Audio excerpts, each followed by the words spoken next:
The great hall of the Galactic Council fell silent. Ambassador Park Hyun-woo stood calmly at the speaking platform, his hands folded behind his back.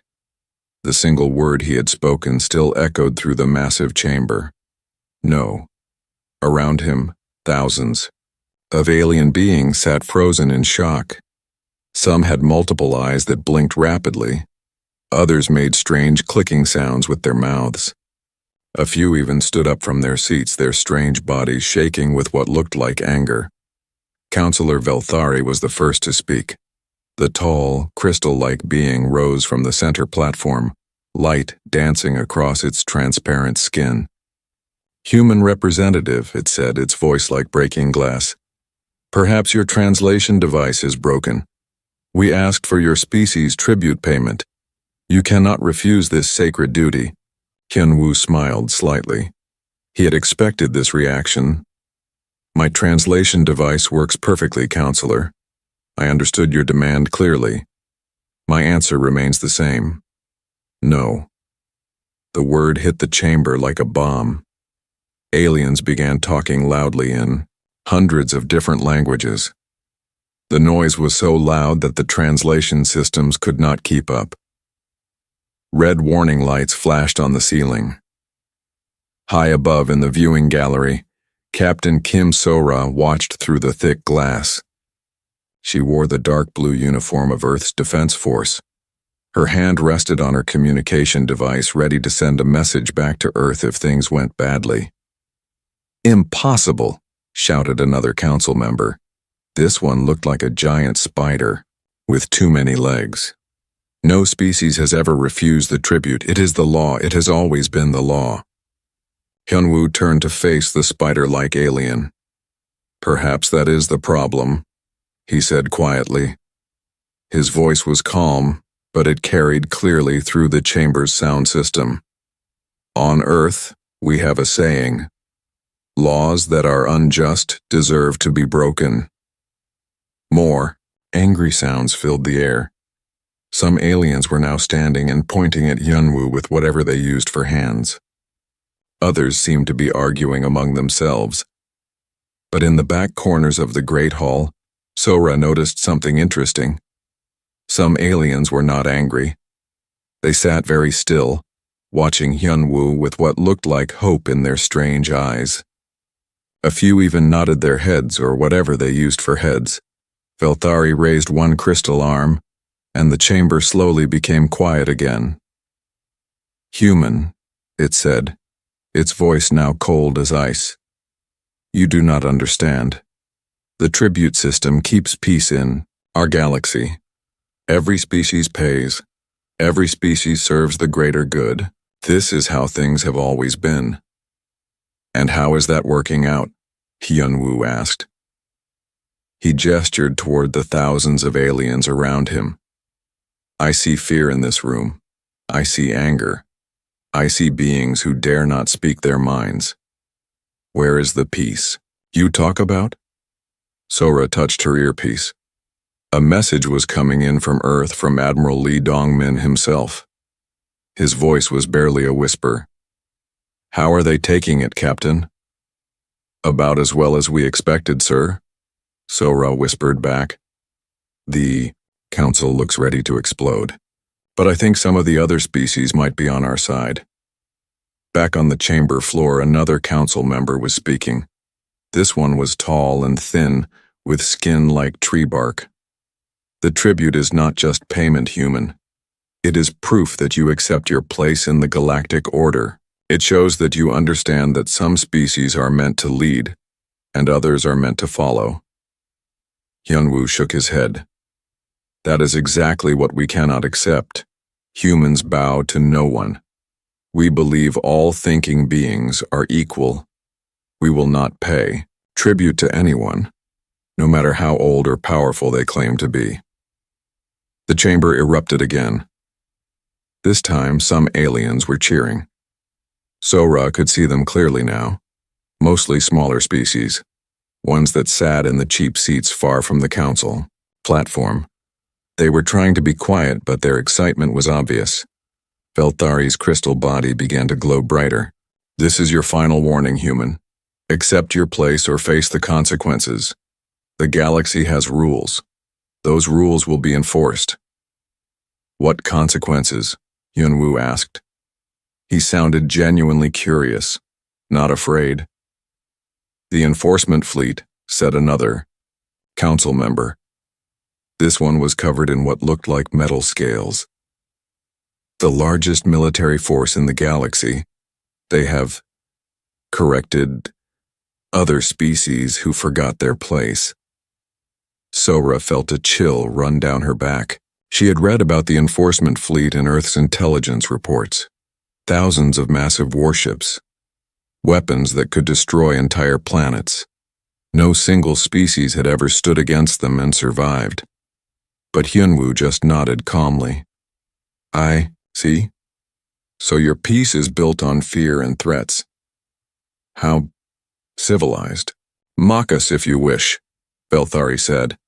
But know this, your world has 30 standard days to reconsider. Send your tribute, or we will come and take it by force. This session is ended. The great crystal being turned and began to walk away. Other council members followed, their various feet, claws, and tentacles making a symphony of strange sounds on the chamber floor. But many of the other aliens stayed in their seats. They watched Hyunwoo with something that looked like wonder. A few even started to approach him, moving slowly and carefully. Sora spoke into her communicator again. Admiral, we need immediate contact with Earth Command. The Council has given us 30 days. Already working on it, Captain, came the reply. The President is calling an emergency meeting. Defense Command is going to full alert status. Sir, Sora said, watching as more aliens gathered around Hyunwoo. I think something else is happening here. Some of these species, they look like they want to help us. Down on the floor, a small blue alien with large black eyes had reached Hyunwoo. It spoke in a voice so quiet that only the human could hear. Thank you. My people have waited 300 years for someone to say that word. Hyunwoo looked down at the small being. What word? No, the alien whispered. We had almost forgotten what it sounded like. Other aliens were gathering now, staying in small groups and speaking in low voices. The translation systems picked up fragments. About time. Never thought anyone would dare. Maybe now we can... Sora smiled grimly as she watched the scene below. Earth had just made the most powerful enemies in the galaxy, but it looked like they might have made some friends too. The real question was, would friends be enough when the enforcement fleet came calling?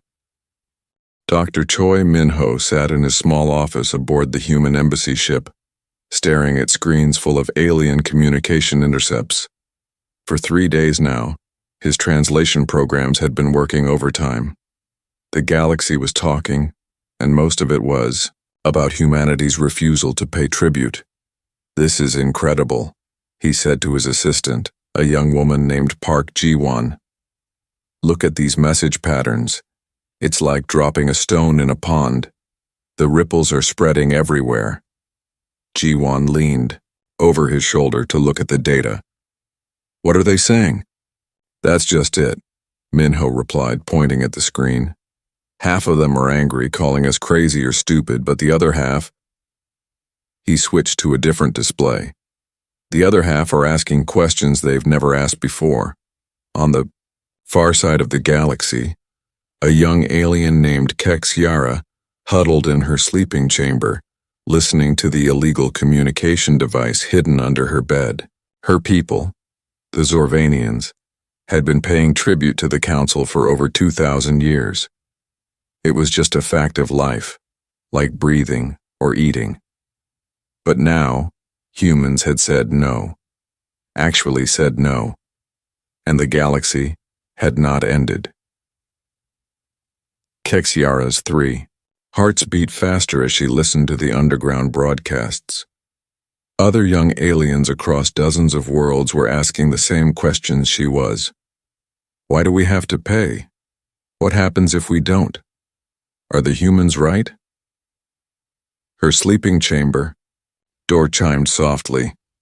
Kexiara quickly hid the communication device and opened the door. Her parent unit stood there looking worried.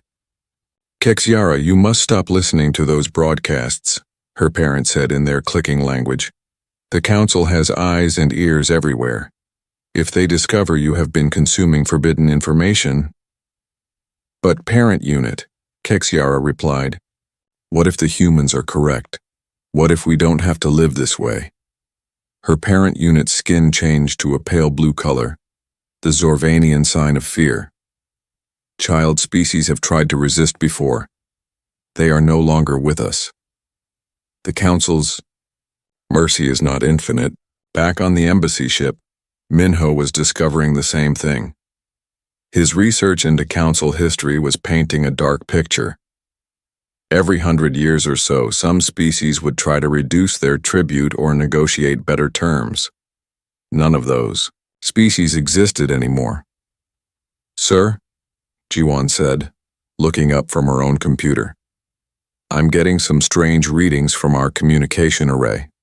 It looks like someone is trying to contact us. Multiple someones. Minho hurried to the communication station. The display showed dozens of incoming signals, all heavily encrypted and routed through complex pathways to hide their origins. Patch me through to Captain Sora, Minho said. She needs to see this. In the ship's command center, Sora was already busy with her own problems. Earth Defense Command was demanding hourly reports on Council fleet movements. So far, the massive enforcement fleet was still stationed at Council headquarters, but spy satellites showed increased activity around their shipyards. Captain, came Minho's voice over the intercom. You need to get down here. We're receiving contact attempts from all over the galaxy. Sora found Minho and Jiwan working frantically at their stations. What kind of contacts? She asked. Secret ones, Minho replied. Look at this message from the Delian Republic. It came through 17 different relay stations to hide its source.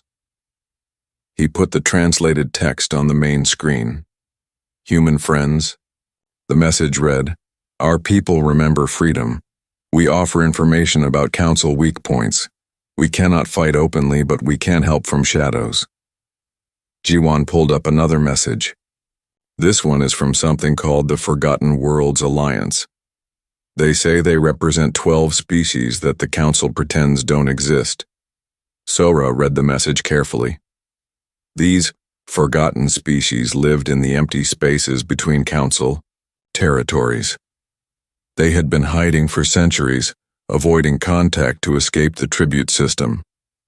They want to meet, Jiwan continued. Face to face. They say they can teach us things about fighting the Council that aren't in any database.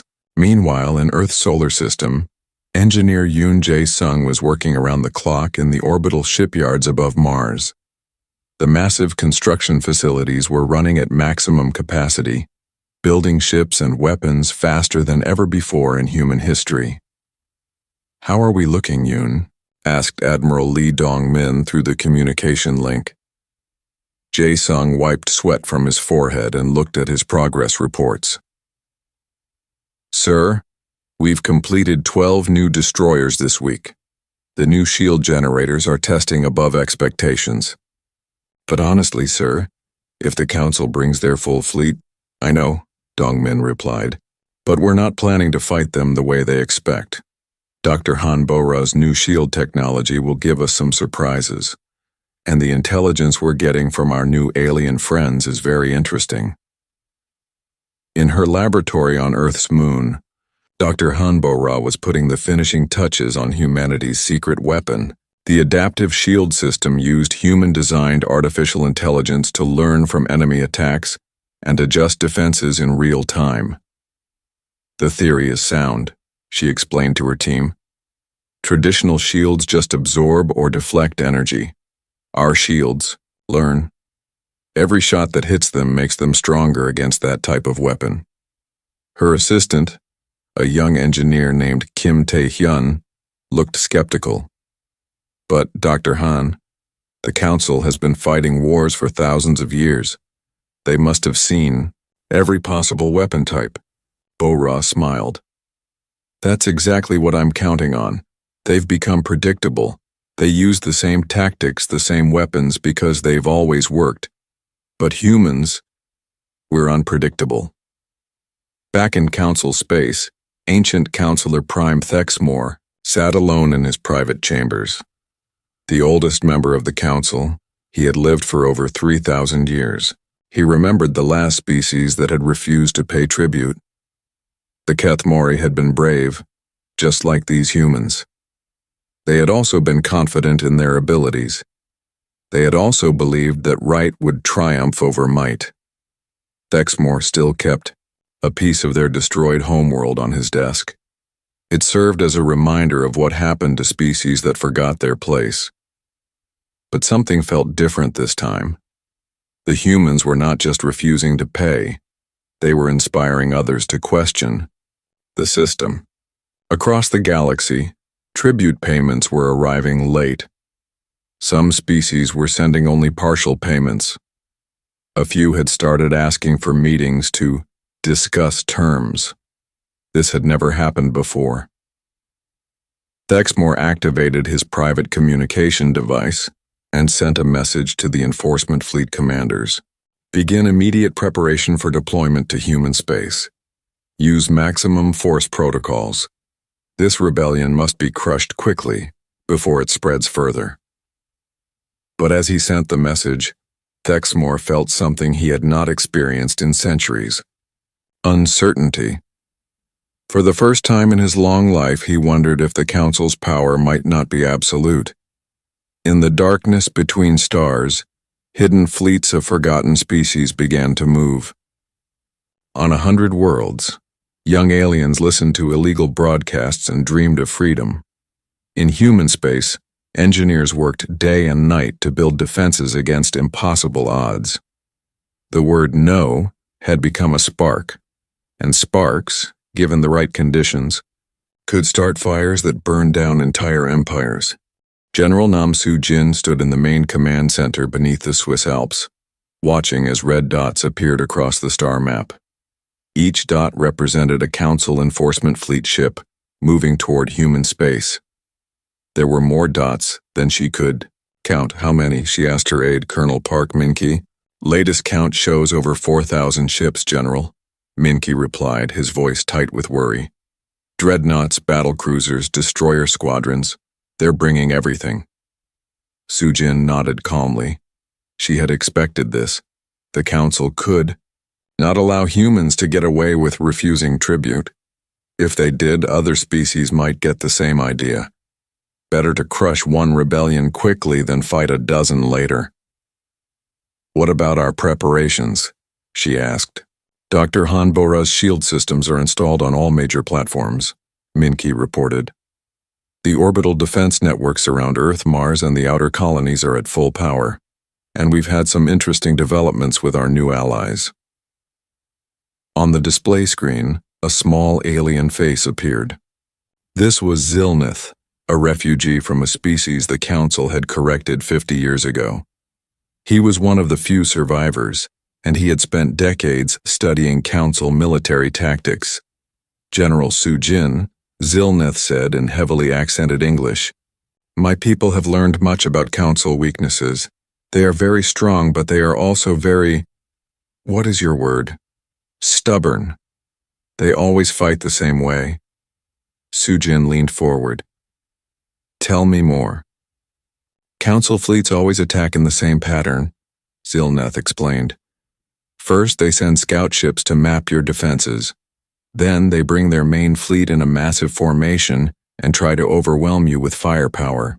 They expect you to either surrender immediately or fight them ship to ship in open space." "And what happens if we don't do what they expect?" Soo-jin asked. Zilneth's alien features twisted into something that might have been a smile. "Then they become confused." and confused. Enemies make mistakes. In the orbital shipyards around Earth, Pilot Commander O Taiho was training his squadron in those very unexpected tactics. His fighters were smaller and faster than anything in the Council database. More importantly, they were designed to think differently. "Remember," Taiho told his pilots over the communication system, "we don't fight them ship to ship. We hit and run. We use asteroids for cover. We attack their supply lines, not their battle groups. We make them chase us into places they don't want to go." His second-in-command, Major Lee Hana, spoke up from her fighter. "Commander, the simulations show we'll take heavy losses using these tactics." "Maybe," Taiho replied, "but the simulations also show that traditional tactics give us zero chance of winning. I'd rather take heavy losses while actually hurting them than die pointlessly in a fair fight." Deep in the asteroid belt, Chief Engineer Bae Young-soo was putting the finishing touches on one of humanity's more creative defenses. His team had been working for weeks to hollow out several large asteroids and fill them with weapons and shield generators. "Sir," asked his assistant, Engineer Kim Hyo-rin, "are you sure these hidden bases will work? The asteroids look natural from the outside, but what if their scanners are better than we think?" Young-soo grinned. "That's the beauty of it. These aren't just hidden bases, they're traps. We've been broadcasting fake energy signatures to make them look like ordinary asteroids. When the Council fleet comes through, they'll think they're flying through empty space." Meanwhile, back at the Galactic Council headquarters, the final ultimatum was being prepared. Councillor Velthari personally recorded the message that would be sent to Earth. "Humans of the third planet," the crystal being's voice rang with authority, "your time has expired. You have chosen defiance over wisdom, pride over survival. The enforcement fleet is now moving to correct your mistake. Submit now, and your deaths will be quick. Continue to resist, and your entire species will serve as an example to others who might forget their place." The message was transmitted across space and reached Earth 6 hours later. President Ryu Sang-wook read it in his office, surrounded by his top advisors. "Well," he said after finishing the message, "at least they're being honest about their intentions." He turned to Ambassador Hyunwoo, who had returned from Council space just in time. "What's your read on the situation?" Hyunwoo sat down heavily in his chair. "They're scared, Mr. President, really scared. I've never seen the Council react this strongly to anything. Our refusal to pay tribute has shaken something fundamental in their power structure." "Scared enough to destroy us?" asked Defense Minister. "One so young." "Oh yes," Hyunwoo replied without hesitation. "They'll do whatever it takes to prevent other species from following our example, but that's also their weakness.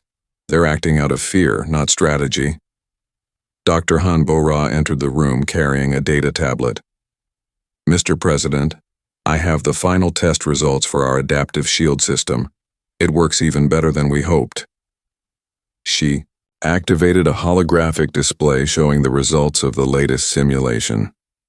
"In our tests, the shields adapted to enemy fire patterns within minutes. By the end of a typical engagement, they were stopping 90% of incoming damage." "And the Council doesn't know about this technology?" asked Won So-young. "Impossible for them to know," Bo-ra replied. "It's based on human computer science that doesn't exist anywhere else in the galaxy. Their databases have no reference for adaptive algorithms." General Su-jin's voice came through the communication system from her command center. "Mr. President, we're getting reports from our spy networks. Several minor species have officially declared independence from the tribute system. The Delian Republic, the Zorvanian Collective, and at least 6 others." President Ryu whistled softly. "How is the Council reacting to that?" "They're sending smaller fleets to deal with the rebellions," Su-jin reported.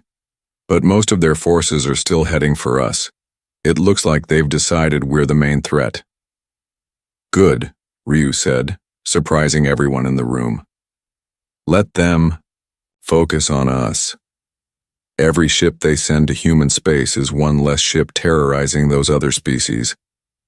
Ambassador Hyunwoo nodded approvingly. Mr. President, I think you've just identified our real victory condition. We don't have to defeat the entire Council fleet. We just have to survive long enough for the rest of the galaxy to realize they can fight back.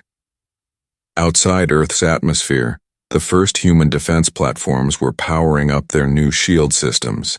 The adaptive technology hummed quietly, ready to learn from whatever the Council might throw at them. In hidden bases throughout the solar system, human engineers made final preparations for the most asymmetric warfare campaign in galactic history. They couldn't match the Council's firepower, but they didn't plan to fight fair. Young Su's voice crackled over the engineering network. All hidden platforms report ready. Asteroid bases are fully armed and invisible to standard scans. Trap systems are active. Taeho's fighter squadron ran final flight checks. All pilots report ready for hit-and-run operations. We've memorized every asteroid, every moon, every piece of space junk in the solar system. Dr. Bora watched her adaptive shields run through their startup sequences. Shield networks are online, and learning algorithms are active. We're ready to show them something they've never seen before. And across the galaxy, on dozens of worlds where young aliens huddled around illegal communication devices, the message spread. The humans are ready to fight. They're not running. They're not surrendering. Maybe we don't have to either. The price of defiance was about to be paid. But nobody yet knew who would be writing the check. Fleet Admiral Kang Do-hyun stood on the bridge of the Earth defense ship Sejong, watching the enemy fleet approach on his tactical display. 4,000 Council ships moved in perfect formation, their massive hulls gleaming in the light of distant stars. It was the largest military force ever assembled in this part of the galaxy. Sir, reported his communications officer, Lieutenant Park Soo-bin, the Council fleet is broadcasting on all frequencies. They're demanding immediate surrender. Do-hyun smiled grimly. Let them broadcast. Are our hidden assets in position? Yes, sir, replied his tactical officer, Commander Yu Jaemin. Chief Engineer Bay's asteroid bases are fully concealed. The Council scanners are reading them as ordinary space rocks. The lead Council ship was a massive dreadnought called Eternal Dominion. On its bridge, Council Fleet Commander Vexathul studied the human defenses with growing confusion. According to his sensors, the humans had only a few hundred ships scattered around their solar system. Most were much smaller than Council vessels. This makes no sense, Vexathul said to his aide. Where are their defense stations, their orbital fortresses? How do they expect to fight us with so few ships? His aide, a nervous creature with too many eyes, suggested, perhaps they plan to surrender once they see our full strength? Vexthul's tentacles writhed with impatience. No, the intelligence reports say these humans are stubborn. They'll fight. But this formation, it's all wrong. They should be clustering their forces to maximize firepower. What Vexthul couldn't see was that the human ships were not positioned randomly. Each one was carefully placed to draw the Council fleet toward the hidden asteroid bases. It was the largest trap in military history. Council fleet is entering the outer system, reported Commander Yu. They're taking the bait, moving straight toward the Mars orbital platforms just like our models predicted. Do-hyun activated the fleet communication system. All units, this is Admiral Kang. Remember, we're not trying to win a fair fight. We're trying to survive long, enough to show the galaxy that the Council can bleed. Execute Plan Chaos. The first part of Plan Chaos began when Major Lim Hae-jin's marine units launched from hidden positions throughout the asteroid belt. But they weren't attacking the main Council fleet. Instead, they targeted the support ships and fuel tankers, ammunition carriers, and communication vessels. "Strike Team Alpha, this is Major Lim," Yijin said into her helmet communicator. "Target the supply convoy at grid 774. Remember, hit hard and get out fast." Her assault ship, painted black to blend with space, approached a council fuel tanker. The alien crew never saw them coming. Hyejin's Marines used magnetic charges to breach the hull, then fought their way inside using weapons the Council had never encountered. "These human weapons," gasped a dying Council soldier. "They're so primitive, but they work." Human firearms were simple compared to Council energy weapons, but they were also harder to defend against. Council armor was designed to stop plasma beams and particle streams. It was not designed to stop old-fashioned bullets fired at high velocity. While Hyejin's Marines created chaos in the rear, Pilot Commander O Taiho led his fighter squadrons in hit-and-run attacks on the main fleet. His fighters moved like angry wasps, striking fast and disappearing before the Council could respond. "Eagle Squadron, this is Commander O," Taiho said as he rolled his fighter between two Council destroyers. "Target their sensor arrays, not their weapons. Blind them first, then we'll sting them to death." His fighters used tactics no Council commander had ever seen. They hid behind asteroids, used debris clouds for cover, and struck from angles that should have been impossible. Worst of all, they refused to engage in proper ship-to-ship combat. "This is not how space warfare works," shouted Vexthul, as another group of human fighters vanished after destroying his fleet's communication relay. "They're supposed to meet us in honorable battle."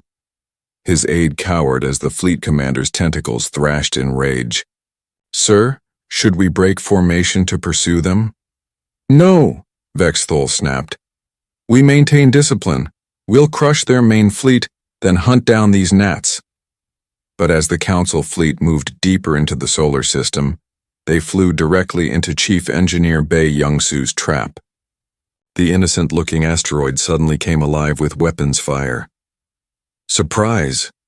Youngsu shouted from his hidden command center inside the largest asteroid. "All hidden platforms, open fire. Let's give them a warm welcome." Dozens of asteroids revealed themselves as heavily armed battle stations. Energy beams and missile swarms erupted from rocks that had seemed empty moments before. The Council fleet found itself under attack from all directions. But the real surprise came when Dr. Han Bora's adaptive shields engaged for the first time in actual combat. Council weapons that should have destroyed human ships simply stopped working. "What is happening?" demanded Vexthul as his flagship's massive guns fired at a human destroyer. The enemy ship's shields absorbed the blast, flickered for a moment, then solidified into a new configuration. "Sir," his weapons officer reported, his voice shaking, "our plasma cannons aren't penetrating their defenses. The shields are learning. They're adapting to our fire patterns." Du Hyun watched the battle unfold from his command bridge. "Doctor, Han's shields are working perfectly," he told his crew. "The Council is using the same weapons they've always used. Our shields are figuring them out in real time." But the human admiral knew this advantage wouldn't last forever. "All units focus fire on their command ships. We need to break their coordination before they adapt to our tactics." The battle raged for hours. Council ships, designed for overwhelming firepower in traditional formations, found themselves outmaneuvered and confused. Human vessels, smaller and more agile, struck from unexpected angles and vanished before retaliation could arrive. Major Lim Heejin's Marines had boarded 3 Council ships, capturing alien technology and causing panic throughout the enemy fleet.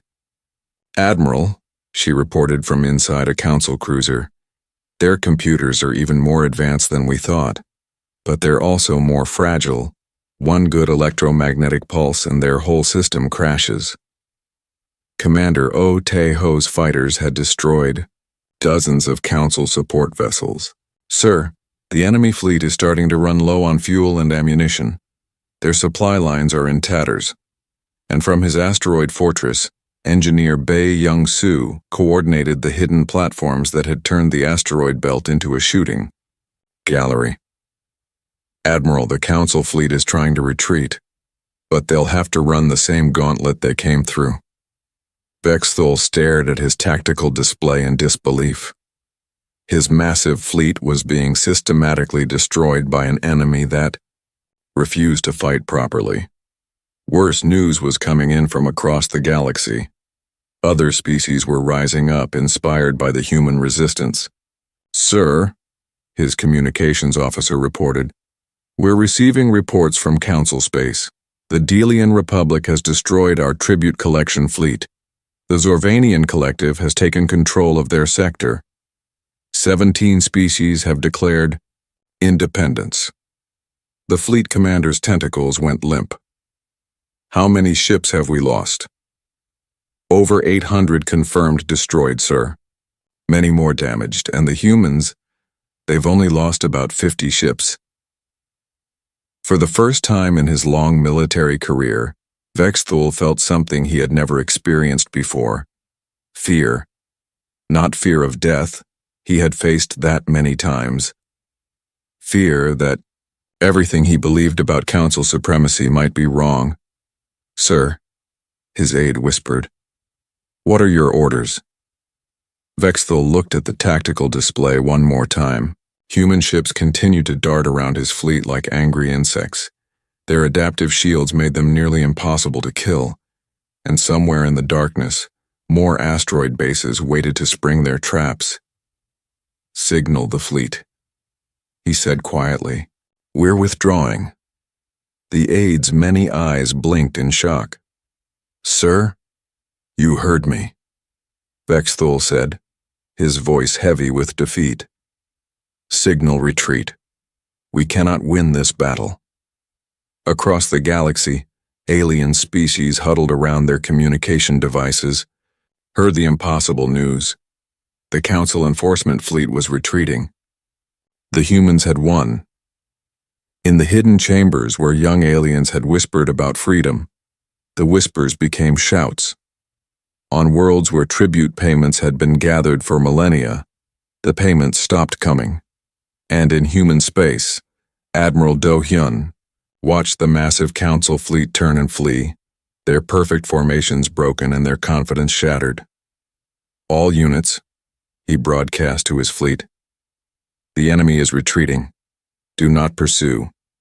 Let them go home and tell the galaxy what they learned here today." The age of Council dominance was ending, and it had ended with a single word: no. 2 years after the Battle of Seoul, President Ryu Sang-wook stood before the largest gathering of alien species in galactic history. The new Galactic Assembly Hall on the neutral world of Haven Prime was filled with representatives from over 300 different civilizations. Most of them had never met before, having been kept separate by the old Council system. "Friends," President Ryu began, his words translated into hundreds of languages, "we gather today not as subjects and rulers, but as equals. The age of tribute is over. The age of cooperation has begun." In the audience, Kexiara of the Zorvanian Collective wiped tears from her 3 eyes. 2 years ago, she had been hiding in her sleeping chamber, listening to illegal broadcasts about human defiance. Now she was an official representative of her people, sitting in a hall where every species had an equal voice. Next to her sat Ambassador Park Hyun-woo, the man whose single word had changed everything. He looked older now, tired from 2 years of constant negotiations and peace talks. But he was smiling as he watched the assembled aliens debate and argue like free beings. "It's beautiful, isn't it?" he whispered to Kexiara. "All this noise, all this chaos. This is what freedom sounds like." At the back of the hall, Admiral Kim So-ra wore her new uniform, no longer Earth Defense Force, but the joint military of the Galactic Alliance. Her forces now included ships from dozens of species, all working together to protect newly independent worlds from Council loyalists who still tried to collect tribute by force. "Admiral," came a voice in her earpiece. It was Captain Chen Wei-Ming, of the former Council species called the Velkari. "We're receiving distress calls from the Outer Rim. 3 worlds are under attack by Council remnant forces." Sora sighed. Even though the main Council government had collapsed, some of its former members still commanded fleets and refused to accept the new order. "Dispatch the Third Alliance fleet," she ordered, "and make sure to include some human ships. The mere sight of our adaptive shields usually convinces them to retreat." On the main stage, President Ryu was introducing the new Galactic Charter, a document that had taken 2 years to write and represented input from every member species. Article 1, he read aloud, "All sentient species are equal in dignity and rights. No species shall be required to pay tribute, serve as vassals, or accept subjugation to any other species or organization." The hall erupted in cheers from hundreds of different types of voices. Dr. Seo Ji-hoon, now the Alliance's chief xenosociologist, frantically took notes as he documented this historic moment. Article 2, Ryu continued, "All conflicts between species shall be resolved through negotiation and arbitration, not through force of arms. The Galactic Alliance exists to protect the weak from the strong, not to enable the strong to dominate the weak." In the former Council territories, ancient Councilor Prime Thexmore sat alone in his empty palace. Most of his fellow Council members had fled to distant galaxies or gone into hiding. A few had even joined the new alliance, abandoning their old beliefs about species hierarchy.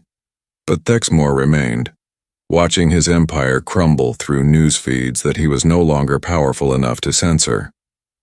Today's reports were particularly galling. 17 more former Council worlds had voted to join the Alliance. Their tribute fleets were being converted into exploration vessels or defensive platforms. How? He asked the empty room. How did one word destroy 3,000 years of order? The answer, he was beginning to understand, was that it hadn't been order at all. It had been oppression, held together by fear and tradition. The humans had simply been the first species in centuries brave enough to point out that the Emperor had no clothes. Back at the assembly, Ambassador Hyun-woo was addressing the gathered representatives about Earth's role in the new galaxy. "Some of you have asked," he said, "whether humanity intends to replace the Council as the galaxy's dominant power. Let me be clear. We do not want to rule you. We fought for the right to be free, and we believe that right belongs to everyone." He gestured toward the diverse crowd of aliens. "The Alliance has no supreme leader, no tribute system, no hierarchy of superior and inferior species. We are partners, not subjects." An alien representative from the Crystal Worlds raised a glowing appendage. "But what about security? What about maintaining peace? The Council system, whatever its flaws, did prevent large-scale wars." Admiral Sora stepped forward to answer. "Peace built on fear is not real peace. It's just delayed war. The Alliance maintains joint defense forces, but they exist to protect freedom, not to enforce submission." She activated a holographic display showing Alliance patrol routes. "Our fleets are already responding to Council remnant attacks. We're helping evacuate civilian populations from war zones. We're teaching defensive tactics to newly independent worlds, but we're not conquering anyone." Engineer Yoon Jae-sung, now head of the Alliance Technology Sharing Program, presented his latest report.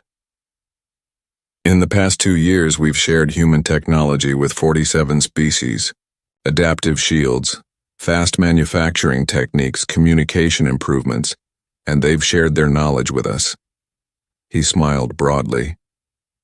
Did you know the Zorvanian method of crystal growing can improve our computer processors by 30%? Or that Velkari biotechnology can heal injuries we thought were permanent? When species work together instead of competing for survival, everyone benefits.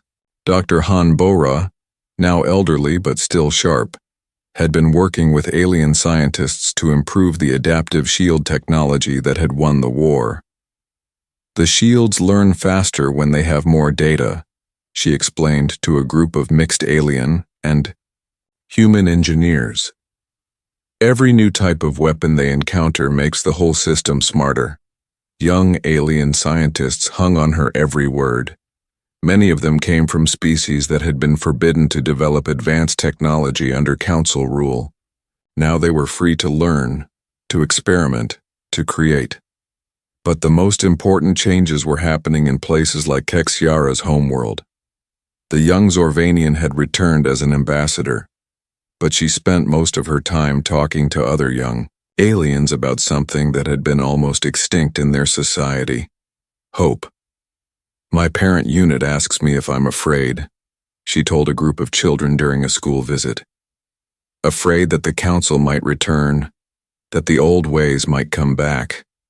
And I tell them, yes, I am afraid, but I am not afraid enough to go back to being a slave. One small child raised a tentacle. But what if the bad aliens come back? What if they make us pay tribute again? Kexiara smiled, showing her small, sharp teeth. Then we'll do what the humans taught us. We'll say no. And if they don't listen, we'll make them listen. Across the galaxy, similar conversations were happening on hundreds of worlds. Species that had forgotten their own history were rediscovering ancient traditions of independence. Young aliens were learning about concepts their grandparents had never dared to discuss: freedom, equality, self-determination. The economic changes were equally dramatic. Without the burden of tribute payments, worlds had resources to spend on education, healthcare, and infrastructure. Trade between species flourished when it was based on mutual benefit, rather than forced extraction. President Ryu concluded his speech to the assembly with words that would be remembered for generations. 2 years ago, my species said one word that changed everything. Today, I want to say a different word, a word that represents our future together. That word is yes. Yes to cooperation, yes to equality, yes to a galaxy where every species can reach for the stars. The assembled representatives rose in the closest thing to unanimous approval the galaxy had ever seen. Hundreds of different species, each with their own culture and biology, united in their commitment to a simple idea: that no being should bow to another. Later that evening, as the formal ceremonies ended, Ambassador Hyunwoo found himself on a balcony overlooking Haven Prime's capital city. The streets below were filled with aliens of every description, celebrating together in ways that would have been impossible under council rule. Dr. Seo Ji-hoon joined him, carrying a tablet full of notes from the day's events. Amazing, isn't it? All of this started because one human refused to pay a tax, Hyunwoo chuckled. It wasn't really about the tax, was it? It was about dignity, about the right to stand up straight and look the universe in the eye. And now? Ji-hoon asked. Hyunwoo looked up at the stars, where ships from dozens of species moved freely through space that had once been controlled by council checkpoints. Now we find out if we can build something better than what we tore down. In the darkness between stars, the last council loyalists plotted their return. On distant worlds, new challenges and new enemies waited to test the young alliance. The galaxy was still a dangerous place, and freedom was never guaranteed. But for the first time in millennia, beings across the galaxy went to sleep, knowing that tomorrow they would wake up free. And that made all the difference.